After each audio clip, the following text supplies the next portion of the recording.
سابق آسٹریلوی کرکٹر اور کمنٹریٹر ڈین جونز انتقال کر گئے۔ بھارت سے موصولہ اطلاعات کے مطابق ڈین جونز کا انتقال دل کا دورہ پڑنے کے باعث ہوا۔ ڈین جونز کو دل کے دورے کے باعث ممبئی کے ہاسپٹل منتقل کیا گیا، جہاں وہ دم توڑ گئے۔ سابق آسٹریلوی سٹار ڈین جونز اسلام آباد یونائیٹڈ اور کراچی کنگز کے کوچ بھی رہے۔ ان کی کوچنگ میں اسلام آباد یونائیٹڈ نے 2 PSL ٹائٹل جیتے۔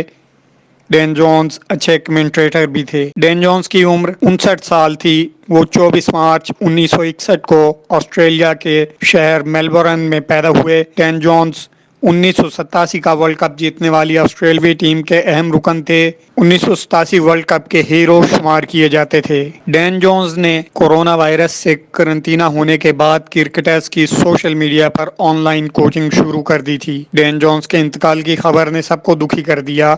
سابق پاکستانی کھلاڑی جاوید میانداد نے ان کے انتقال پر کہا کہ ڈین جونز کو پاکستان سے لگاؤ تھا اور ان کے انتقال سے کرکٹ کی دنیا میں خلا پیدا ہو گیا ہے۔ ڈین جونز اچھے کرکٹر اور کمنٹریٹر تھے اور بہترین انسان تھے۔ انہوں نے کہا کہ ڈین جونز جہاں بھی جاتے پاکستان کی تعریف ہی کرتے تھے۔ وہ پاکستان کے سفیر اور حامی تھے۔ وہ بڑے متحمل مزاج اور عاجزی پسند شخصیت کے مالک تھے۔ ڈین جونز نے اپنے کیریئر میں 52 ٹیسٹ اور 164 ون ڈے میچز کھیلے۔ ٹیسٹ کرکٹ میں ان کے سب سے زیادہ 216 رنز تھے۔